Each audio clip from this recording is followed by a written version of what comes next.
Boa noite a todos. Boa noite. Vamos estudar mais um pouco a doutrina espírita, porque estudando nós vamos entender os problemas da vida e também vamos obter mais fé.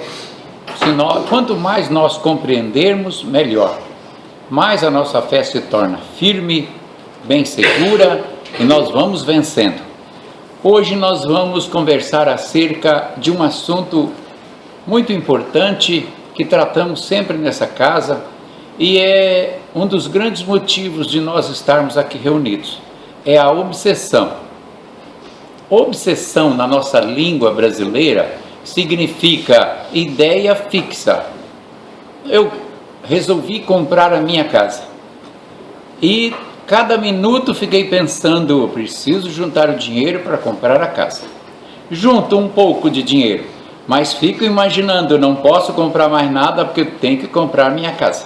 Chega um ponto que alguém vai me dizer, isso virou uma obsessão para você? Você só fala nessa casa que você vai comprar?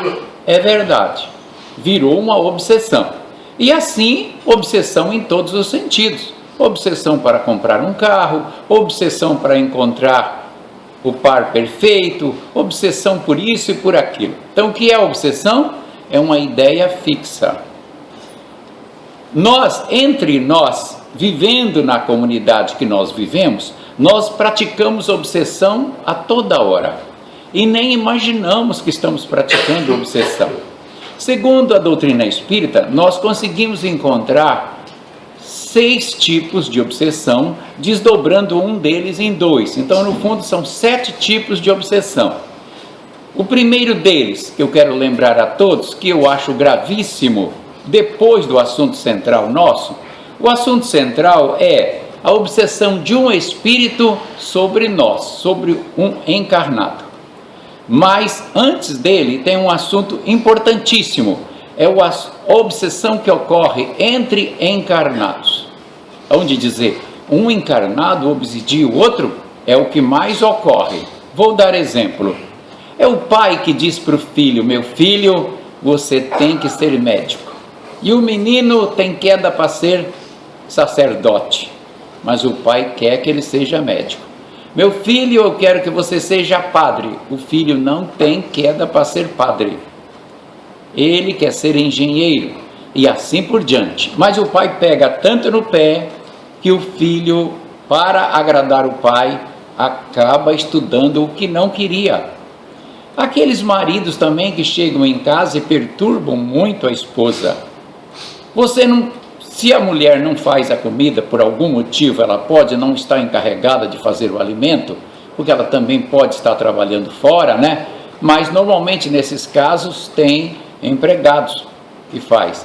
E ele chega e cobra da mulher. Por que você não deu ordem? Por que essa comida não está pronta? Por que a minha roupa está desse jeito? E vai pegando no pé. Pega tanto no pé que acaba destruindo a convivência do lar. Quase sempre a convivência é destruída por obsessão.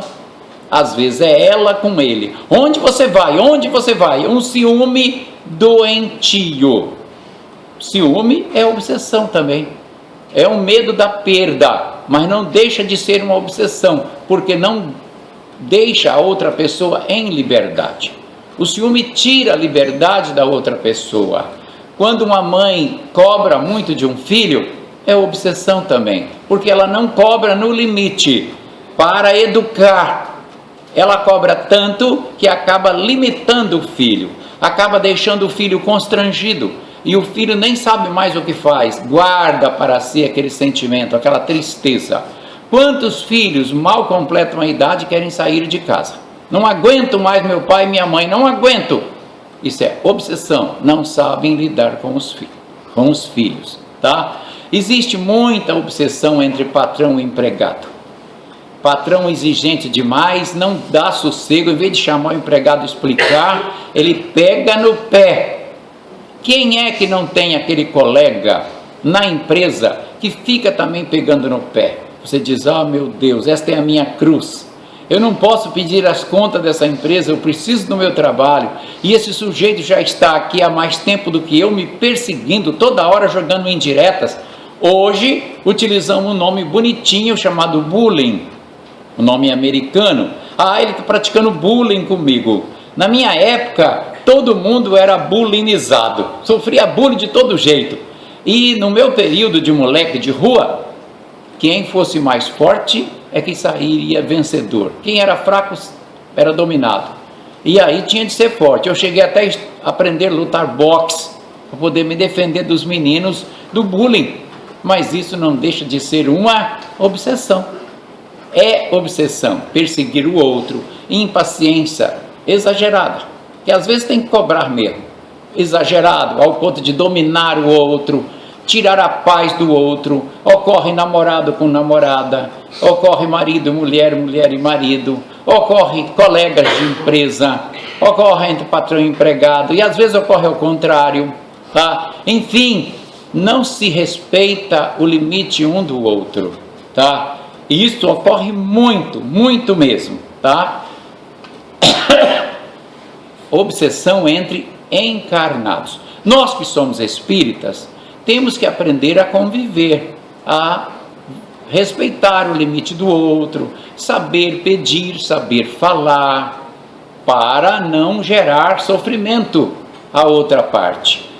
O André Luiz uma vez disse que conheceu um cidadão que ele levava sofrimento à família toda, porque ele se encontrava na cadeira de rodas, e ele escravizava a mulher, escravizava os filhos. Ele não podia sair com a cadeira de roda, então ele ficava exigindo muito da mulher, exigindo muito dos filhos, se queixando de todos. Ele fazia todos sofrer desnecessariamente. E diz o Espírito André Luiz, não sabe ele que ele vai responder por isso. Se estiver numa cadeira de roda, se estiver adoentado num leito e não pode sair, precisa do socorro dos parentes, saiba exigir o socorro dos parentes, saiba receber esse socorro, não exija além do necessário, porque senão você vai responder por obsessão, obsessão de encarnado sobre o encarnado. Existe obsessão também, uma obsessão bem interessante, é de um encarnado, que somos nós na carne, sobre um espírito. Aí você vai dizer, epa, essa eu nunca vi. Como pode uma pessoa encarnada obsidiar um espírito, perseguir um espírito? Se o espírito é livre, vai para onde quiser? Pode, e ocorre muito.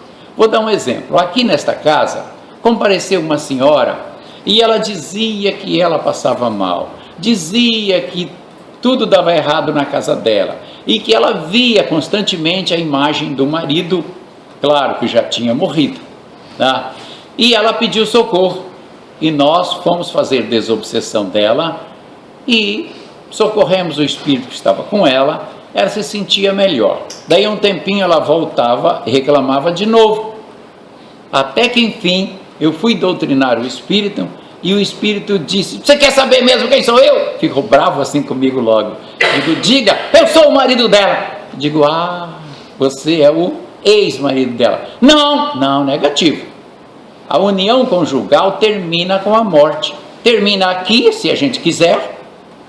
Isso é problema entre os homens, embora tenha responsabilidade. Se houver prejuízo para uma das partes, se não houver, não há problema, mas nós não sabemos nem sempre quando há, né?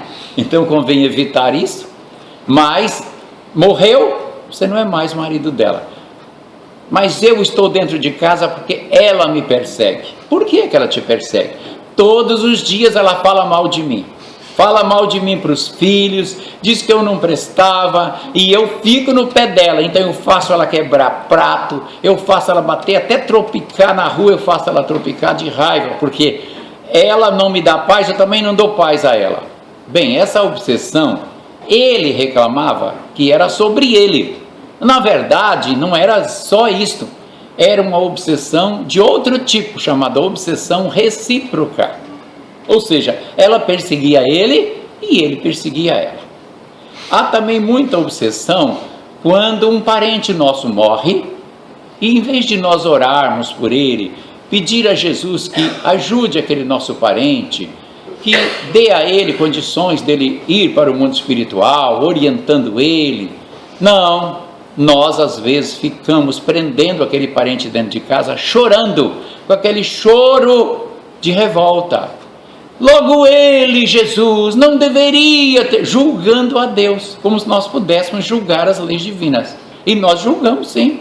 Falamos que ele morreu antes da hora, que ele era muito bonzinho, que isso não podia. E o coitado está ali do lado sofrendo, querendo ir embora e não consegue. É uma espécie de obsessão. Então não se deve chorar a morte assim, com o desejo de prender o ente querido dentro de casa. Deve orar para que ele siga. Morreu mesmo, está na hora, deixou o corpo. E outra, a morte é uma libertação. Terminou o seu estágio aqui na terra. É preciso seguir, ir embora para o mundo espiritual. Não se pode ficar reclamando disso. E nem mesmo quando diz, se o seu pai estivesse aqui, isso não ia acontecer mais. O coitado do espírito está dentro de casa sofrendo que só. Se o seu pai visse isso. Essa senhora que veio aqui, ela tinha o guarda-roupa com as roupas do marido e abria e mostrava para todo mundo. E ele disse, pede para ela doar aquelas roupas todas, não quero mais que ela lembre de mim. De tão triste que ele estava, porque ela o obsidiava. E ele, revoltado, acabava obsidiando ela também. Isso aí é uma obsessão recíproca. Ocorre muito, mas já vi muitos casos aqui. Casos bem graves, dele dizer, eu não deixo ela arrumar outro marido de jeito nenhum, porque ela não me amou direito. Então também ela não vai amar ninguém. E ela, por sua vez, dizia, aquela peste, tomara que ele esteja no inferno. E vivia desejando mal para o ex-marido, e o ex-marido desejando mal para ela, o tempo inteiro assim. Ora, esqueça, ore, perdoe, abre o coração e deixe ele embora, senão você vai ter problema. Ele fica dentro de casa, ele te atrapalha, tá? Teve uma senhora que veio aqui, na época que a nossa médium incorporava espíritos para falar com parentes desencarnados. Muitos trabalhos eram trazidos espíritos pelo Herculano Pires, outro pelo Francisco de Assis, e ultimamente pelo espírito do Chico Xavier, que trazia espíritos para se comunicar na médium e conversar com os parentes. E aí a mulher disse, eu quero falar com meu ex-marido. E o ex-marido dela veio, incorporou muito educadamente, e ela foi conversando com ele e disse, você me persegue toda noite, eu sinto a sua mão sobre mim, você me beijando, aliciando o meu corpo, principalmente quando eu estou de roupas íntimas, na cama, né? Aí ele disse, eu? Não, é que você é muito mundana, você só vive pensando em macho. Então enche o seu quarto de espíritos que gostam de sexo, não sou eu sou um médico educado, eu faço as coisas certas, eu não persigo mulher nenhuma, muito menos você, tá entendendo? Não espere a minha companhia desse jeito, se eu vier te visitar, serei para te dar alguma força, e não demorará mais que 5 minutos, já estou de volta no mundo espiritual. E ela ficou toda envergonhada aqui na frente de todo mundo, e falou em voz alta ainda, contando, parece que ela estava contando uma grande vantagem, em dizer que o ex-marido vinha acariciar seu corpo. Ele disse, eu sou desapegado, eu não sou ligado a sexo, quando eu estava na carne sim fazia sexo, agora não penso mais nisso. Então é você que tem que corrigir seus pensamentos, se você não quiser espíritos tentando sexo com você. E uma senhora perguntou, e o espírito tenta sexo com mulheres encarnadas? Tentam, se ela colocar o pensamento nesse nível. Nunca ouviram falar em íncubo e súcubos? Pois é, são espíritos que procuram fazer sexo com quem está encarnado, tentam sim. Então, eleve o pensamento, fale com Deus, deseje que o seu parente vá, siga para o mundo espiritual, ore em favor dele, mas nunca se apegue, nem deseje o mal, porque a obsessão existe sim, tá? A obsessão existe também de um espírito para outro espírito, vamos dizer, mas como? É o que mais ocorre. Nas regiões de sofrimento, então, que nós chamamos umbralinas, e que outras pessoas de outras religiões chamariam de inferno, né? o inferno de Dante, porque é a região de umbral, onde há mesmo uma vida difícil, doída, muitas lágrimas, enquanto o espírito não perder aquelas energias negativas que ele acumulou na sua mente quando estava na carne, com atitudes desairosas, ele não sai de lá. Aí ele sai de lá e vai para o mundo espiritual, se livra daquele sofrimento. Mas enquanto isso ele fica lá, e lá no umbral o que mais tem é perseguição. É o espírito mais forte obrigando o mais fraco a fazer o que ele não quer. É o espírito mais forte escravizando o outro. Você vai dizer, e tem espírito mais forte? Tem, e como tem. Existem espíritos que têm a mente poderosa e escravizam o outro com a mente. Apenas com a mente. Ele diz, você vai fazer o que eu quero, e transforma em escravo o outro. Isso tem muito. Bem, não fique com tanto medo do umbral assim. Eu já vi que tem gente que está com medo do umbral demais, porque todos nós já passamos por lá. Eu mesmo já passei, centenas de vezes.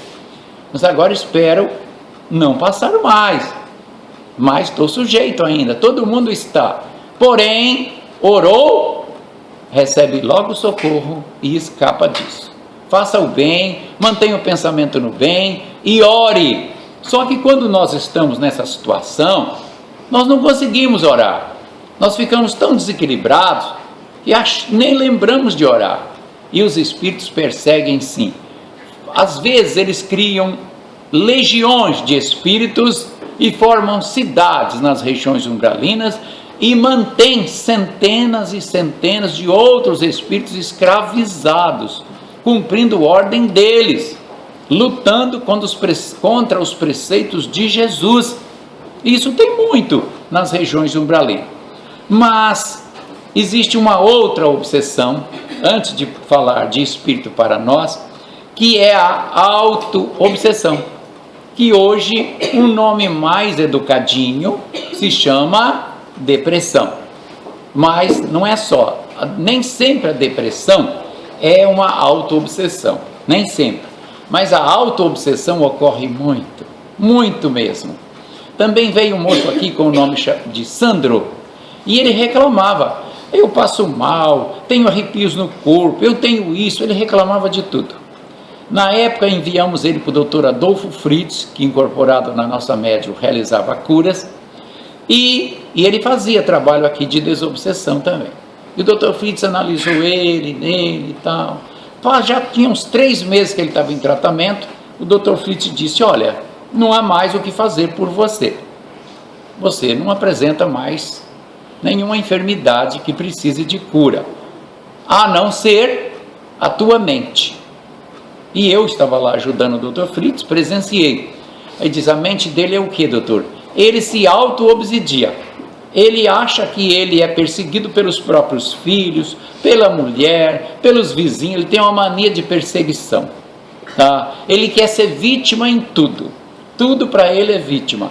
Aí surge uma coceirinha, ele acha que é uma dor, que é um espírito que está tentando fazê-lo sofrer. Tá? Não é. Ele tem que ter um pensamento positivo, de fé, de alegria de viver. E não desse jeito. Ele está auto-obsidiando.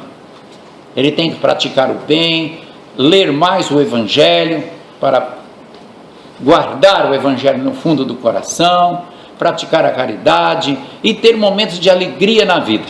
Tá? E assim ele foi indo, até que ele melhorou muito. Mas isso é um tratamento longo. A auto-obsessão, a pessoa precisa se educar para deixar de se auto-obsidiar. Tá? Vi também aqui uma senhora, o nome dela era Carmosina, e ela vinha numa cadeira de rodas, e ela estava sem andar, por isso veio na cadeira de rodas. E o doutor Fritz examinou e disse, a senhora não tem nada. Ela, como não tenho? Eu não consigo andar, eu quero saber por que eu não consigo andar. Aí o espírito disse, é porque a senhora está se fazendo de vítima. A senhora não tem problema nenhum nas pernas. A senhora botou na cabeça que a senhora não pode. Botou na cabeça que as suas pernas são fracas. A senhora está se auto-obsidiando. A vida para a senhora não está tendo mais graça, está cinzenta. No fundo, a senhora está desejando morrer. Por isso a senhora está assim. Aí a senhora quer ser importante, com os seus parentes empurrando a senhora para todo quanto é lugar com a cadeira de roda, e a senhora se sentindo importante com isso. Se trate, tá? Aí ela veio conversar comigo e disse: o que o senhor acha, o que eu devo fazer? Aí eu olhei para ela assim.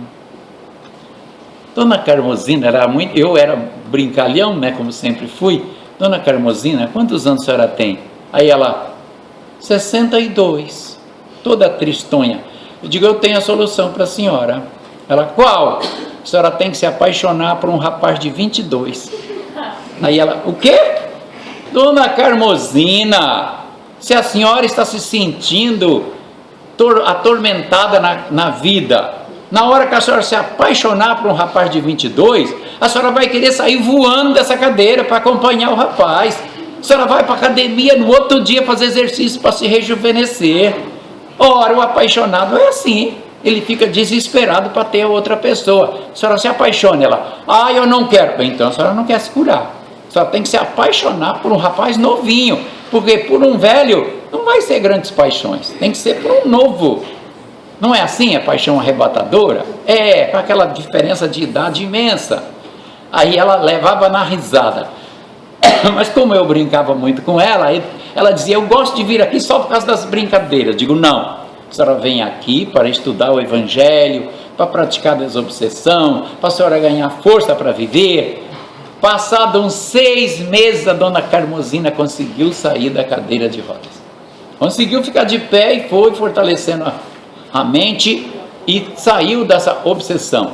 Ela se auto-obsidiava, tá? Ocorre? E ocorre bastante. Bem, a obsessão que ocorre e que nós estudamos com maior profundidade é a obsessão de um espírito sobre nós, sobre um encarnado. Ora, isso desde a história antiga da humanidade, que nós temos notícia do rei Nabucodonosor, o rei da Babilônia, e ele era obsidiado, e muito obsidiado, ao ponto dele passar 7 anos e meio comendo capim. Vou dizer, comendo capim? Sim, dava vontade e ele se arrastava igual bicho e comia capim. Conta a história universal. Por quê? Porque ele estava tomado por um espírito doentio, muito doente. É tanto que o comportamento do rei Nabucodonosor foi lastimável, porque ele era um grande médium para cumprir uma missão, e ele faliu, o orgulho tomou conta dele, e ele acabou então nessa triste situação, sendo obsidiado, tá? O rei Nabucodonosor. A história conta também que o ditador Hitler também era um médium e vivia obsidiado. Naqueles acessos de raiva era tudo obsessão, espírito que o tomava, e ele se tornava um homem muito feroz, muito mau, incorporado a um espírito das trevas, tá? Isso ocorre muito, e as pessoas podem nem ter ideia que estão sendo tomadas por um espírito, tá?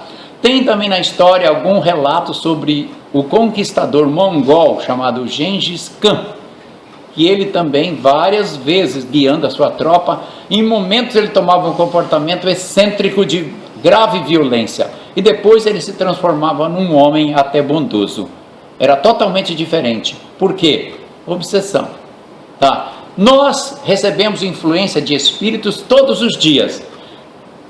Cada um de nós é que tem que escolher que influência eu quero. Eu quero a boa, então os espíritos bons vão ficar do meu lado, porque eles estão querendo me ajudar, depende de mim. Eu quero a boa influência, então eu tenho que botar o meu pensamento sintonizado no bem.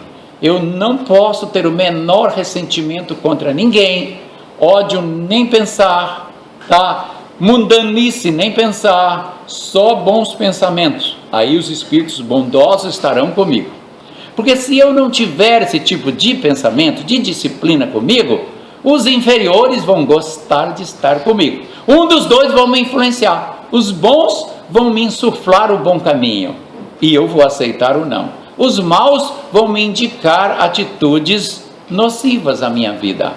Vão me dizer para que eu devo beber, que eu devo brigar, que eu devo me descontrolar, que eu devo ter muito orgulho, muita sensualidade exagerada, tudo eles vão tentar fazer comigo, se eu der motivo, se eu abrir o pensamento para eles. Então, onde está a chave? É dentro de cada um de nós, no nosso pensamento. Por isso que convém ler o Evangelho todos os dias, pensar no bem, praticar o bem, se auto-reformar. Dizer, eu vou ser uma pessoa do bem, e não admitir, não ficar ressentido por nada. Mas ele não fez como eu queria, isso é normal. Ele foi ingrato comigo, e daí? O mundo está cheio de ingratidão. Eu fui preterido na empresa, tantos anos me dedicando a escolher um outro. Ih, moço, isso todo mundo passa por essas coisas. Isso são testes, tá? Nós temos que tolerar, ou então lutar por dias melhores. Enfim, manter o pensamento no bem é a chave. Porém, existem espíritos que, mesmo a gente pensando no bem, num dado momento que a gente se descuida, eles nos atacam, nos induzem a erro, porque são espíritos que estão cobrando de nós dívidas de outra encarnação. Quase sempre aparece aqui médiuns, pessoas desequilibradas, nervosas, cheias de medo, que nem conseguem dormir sozinhas, tá? Não conseguem estudar, vários fatores. Você vai analisar, são médiuns. E os espíritos que se comunicam eram todos companhias dessa pessoa que não gostam dela. Os espíritos dizem, ele me prejudicou, ele roubou o que era meu, ou então ele tomou minha mulher, coisas assim. Tá? Sempre prejuízo moral que um leva para o outro, agora ele vai pagar e fica cobrando. E quando a pessoa se endivida muito, numa outra encarnação, fatalmente ela virá como um médium. E o médium tem as energias um pouco maiores do que a pessoa comum, e o espírito encontra facilidade de encostar na pessoa e induzir a pessoa ao erro, e fazer a pessoa sofrer, e fazer a pessoa ter pesadelos, ter problema, desequilíbrio, e não consegue trabalhar. É um caso sério a obsessão. Obsessão que vem sobre nós por motivo de cobranças de outras encarnações, tá? Ocorre que a mediunidade, ela vem aflorando no ser humano, em princípio, por volta dos 7 anos, 6 anos e meio até 9 por aí, é o período da eclosão, os primeiros sinais. Nesse período é que os obsessores gostam de atacar. Faz o menino cair da cama, faz o menino brigar, faz o menino se transformar numa criança rebelde, briguenta, encrenqueira, de difícil convívio, que só tem uma solução: internar? Não, a solução é trazer a casa espírita, fazer um bom tratamento, evangelho no lar com esta criança todos os dias, ler o evangelho junto do leito dela quando ela estiver dormindo. Você vai dizer, o quê? Dormindo? Sim, a criança está bem dormindo lá na caminha, você senta na cama dela, abre o evangelho, lê em voz alta, porque o espírito que estiver ali perto dela vai ouvir. E é onde essa criança estiver em espírito, você diz para ela, vamos chamar o menino de Renato. Aí você senta na cama e põe a mão dele e diz, Renato, você vai me ouvir agora. O espírito do Renato pode não estar no corpo, pode estar longe, mas ele vai ouvir, porque você vai tocar no corpo dele e ele ouve. Ouve onde ele estiver. Aí você lê o evangelho em voz alta, ele lá onde estiver vai ouvir também, e ele vai sentir as vibrações amorosas do evangelho, e ele volta para o corpo, acorda melhor. Os obsessores também não vão querer ficar ali, porque os espíritos iluminados se fazem presente, e quando chega o espírito iluminado, os obsessores correm todos, porque eles não gostam da presença dos iluminados, porque a sintonia é totalmente diferente deles. Eles aqui se comunicam e dizem assim, eu estava muito bem do lado dela, de repente chegou esses gelados, eles chamam de geladinhos, porque tem outra vibração, os iluminados. Aí ele diz, chegou esses geladinhos aí, eu saí de perto. Tá? Então ore e leia o evangelho, vem à casa espírita e diz, meu filho está fazendo isto, põe o nome ali no livro, e chegando lá dentro, sente perto do médium e diga para o doutrinador: quero fazer para o meu filho. O filho pode estar em casa dormindo e você fixamente no filho.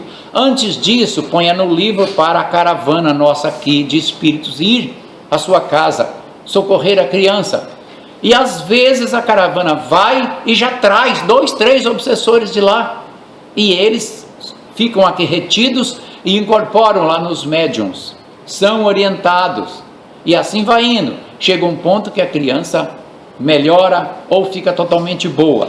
Claro que a criança, sendo um futuro médium, ela vai estar com desequilíbrio, mas esse desequilíbrio passa, e depois isso costuma voltar num período de 12 anos de idade, entre 12, 13 e meio, por aí até 14, volta, aí é hora dele trabalhar já, fazer o bem. Se ele nada fizer, pode até ter um descanso, e depois volta de 17 anos e meio em diante até 20, volta, e às vezes não vem nesse período, vem mais tarde, quando a pessoa já tem uma idade mais avançada, tá? Mas nesse período de infância é fatal.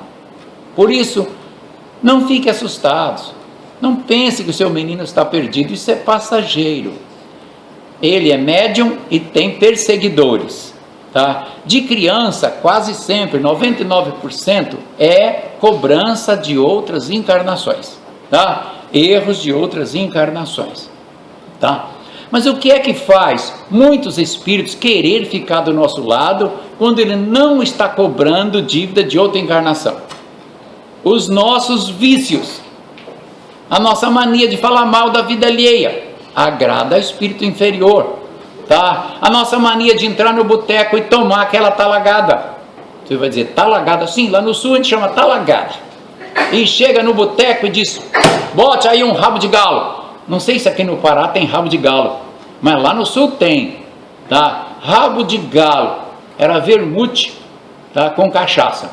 Põe a cachaça, depois põe o vermute por cima, cinzano, martini, né? Põe lá por cima, faz aquele rabo de galo, parece um rabo de galo mesmo.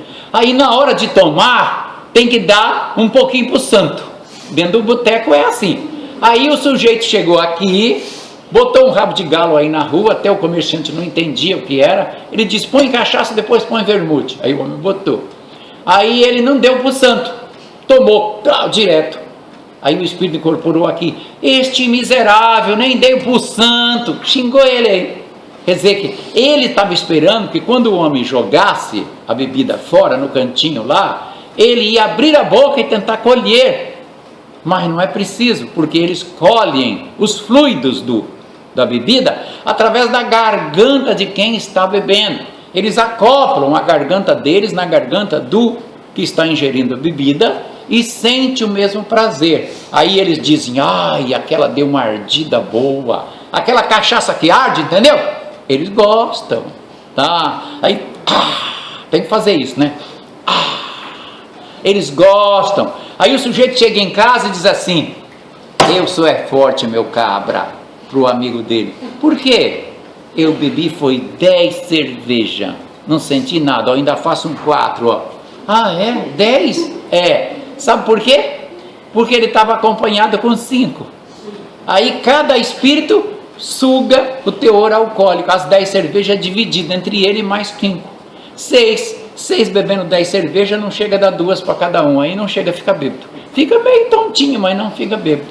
Então, se tiver muito espírito com a pessoa, ela vai beber muito e dizer que quase não sentiu, porque tinha muito, e ele ainda vem garganteando, achando que é grandes coisas, tá? Aquele que está sozinho, bebe uma cerveja e já fica meio tonto, porque não tem espírito para dividir com ele, tá? Então, não entre em boteco para beber, não fale da vida alheia, não fique contando palavrões, xingando a mãe de todo mundo por qualquer coisa, tá?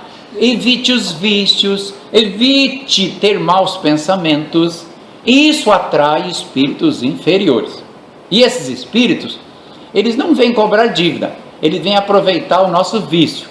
Se o nosso vício for de querer brigar facilmente com alguém, por exemplo, no trânsito, basta o sujeito dar uma fechadinha que o motorista nervosinho já quer brigar. Aí o que acontece? O espírito diz, agora ele vai brigar, quer ver? E incita o motorista para brigar. e o coitado do motorista xinga a mãe do outro e tal, se ele pega um outro motorista mal educado também, pode até sair briga mesmo, né? E o obsessor gosta, eles chegam a fazer aposta entre eles, os espíritos apostam entre eles, vamos, eu vou fazer ele brigar antes que você, eu vou fazer, assim. Então é preciso você apresentar uma serenidade e orar. E ele diz, ô cara chato, toda hora ora, toda hora vem um iluminado perto dele, eu não vou com esse homem. Aí sai da nossa companhia. Então, ore. Quando apresentaram a Jesus o menino e disseram, o homem disse, Senhor, apresentei meu filho a seus apóstolos e eles não puderam curar, e o meu menino ora cai no fogo, ora cai na água, há um demônio querendo matá-lo. Aí Jesus disse, traz aqui a criança, e impôs as mãos e o espírito se afastou. Diz aqui a escrita do evangelho que o demônio foi expulso. Bem, vou deixar bem claro, não existe ser chamado demônio na face da terra. Demônio antigamente, e ainda o é, lá na língua dos gregos, que representa espírito, e no Brasil traduzido pejorativamente para ser devotado ao mal. Então, não existe demônio devotado ao mal, não, existem espíritos que gostam de ficar fazendo o mal, perdendo tempo por aí, perseguindo os outros, brincando com os outros, e as pessoas chamam de demônio. No caso do menino lá, com Jesus, o tradutor é que escreveu o demônio, mas Jesus impôs as mãos, e só a presença de Jesus já era suficiente. O espírito não suportava ficar próximo de Jesus, já se afastou, e Jesus disse, esta casta só se expele com oração e jejum. Oração e jejum. Só que as pessoas que não são espíritas não compreendem, elas pensam que é jejum de comida, mas não é. O jejum que Jesus recomenda, que os espíritos recomendam, é jejum de ódio, jejum de maldade, jejum de maus pensamentos, jejum de intriga, jejum de má vontade. Esse é que é o jejum que nós devemos fazer, a reforma íntima. E Jesus deixou claro, e os apóstolos disseram, por que nós não conseguimos expulsar? Porque vocês não tiveram fé. Aí conta Jesus a parábola da fé, tá? Mas nós não vamos alongar na fé, mas mostrar que espírito se afasta de nós, se nós orarmos muito, eles não gostam de ficar do nosso lado, e se nós praticar em nós uma autorreforma, uma reforma moral, para que eles não se sintam bem do nosso lado. Eles não gostam de ficar ao lado de pessoa de bom coração, de pessoa séria, de pessoa bondosa, de pessoa que ora. Eles não gostam. Embora alguns espíritos, quando são enviados pelo mal, insistam em ficar. Eles tentam ficar. Não gostam, mas tentam. E aí, vindo a casa espírita socorre. Qual é o papel da casa espírita? A casa espírita é orientar as pessoas, como eu estou lhes passando essas orientações, e a pessoa praticar a autorreforma. Ela tem que se policiar, porque o espiritismo não vai cuidar da vida de cada um. Ele vai orientar, que nem Jesus faz. A pessoa que tem que se cuidar. Porque se a pessoa vier aqui, traz um caso grave de obsessão, se trata, fica boa, mas ela não muda o seu comportamento, ela vai de novo se obsidiar. Ela não mudou o comportamento, ela tem que mudar. Então tem que fazer a sua parte. Não pode dizer, não, quando eu fico obsessivo, vou na casa espírita, lá socorre. Não, você tem que mudar o seu comportamento, senão você não vai ter paz. Novos espíritos vão encostar em você e te perseguirem, brincar com você. Até à noite, quando nós adormecemos, saímos do corpo, podemos ser perseguidos por espíritos. Como curar? Orar, tomar água fluidificada, essa água magnetizada que nós produzimos aqui nesta casa, ajuda muito, melhora o nosso perispírito. A oração, praticar o evangelho no lar, uma vez por semana, num horário fixo, reunir a família, estudar um trecho do evangelho, fazer um pequeno comentário, tá? Aí irão sempre lá espíritos adiantados, dar apoio ao seu evangelho, e os espíritos inferiores não gostarão de ficar no seu lar, tá? A prática do bem é um grande remédio. Divaldo Franco conta que ele estava sofrendo dores intensas aqui no abdômen, e doía, e doía, e doía, e ele sempre indo ao médico e nunca conseguia um bom resultado. Um belo dia, ele foi à sessão e antes dele se alimentar, ele tomava cuidado, porque ele terminava de comer, uma meia hora depois, no máximo uma hora, ele passava mal. Ele já não podia mais se alimentar. E orava, e seguidamente voltava aquela dor. Ele dizia, só eu comer eu passo mal, comer eu passo mal. E ele se definhando, e ele orando e tentando. Um belo dia ele disse, hoje eu vou almoçar assim mesmo, porque eu estou com muita fome. Almoçou bem, e nada aconteceu. Passou 1 hora, 2 horas, ele, opa, o meu obsessor se afastou, por algum motivo, que eu não estou sentindo aqui. Aí tudo bem, de repente, o obsessor dele se comunica. Ele diz, não vou te perseguir mais.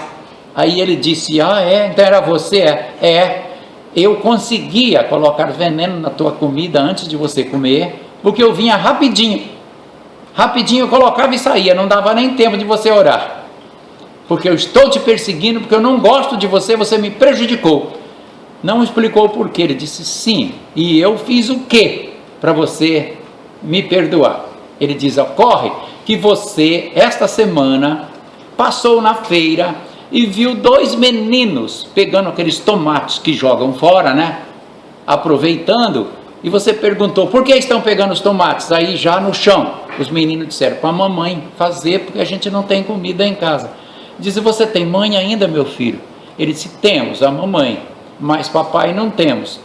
Tudo bem, onde vocês moram? Ali. Aí levaram, você foi à casa lá. Chegou lá, a mulher tinha 6 filhos. Só que os outros eram maiorzinhos. E aqueles menores estavam perdidos, praticamente. A mãe não dava conta. Aí você propôs à mãe dos meninos que levasse os 2 meninos menores para a tua creche. E o Divaldo Franco tem uma instituição de caridade que abriga mais de 1000 crianças. Aí ele disse, levasse. E a mãe concordou. E os meninos estão lá internados com você. Então eu quero te agradecer, que você está ajudando os meus filhos. O quê? Então você era o pai dos meninos? Sim, era eu, mas eu não gosto de você. Resultado, a prática do bem fez com que ele fugisse de um obsessor, tá? Então a prática do bem é um grande remédio também, tá? Pratique o bem. Espíritos maus não gostam de estar ao lado de quem pratica o bem, tá? Olha, nós temos muito mais assuntos, mas não podemos continuar porque o nosso tempo está esgotado. Muito obrigado.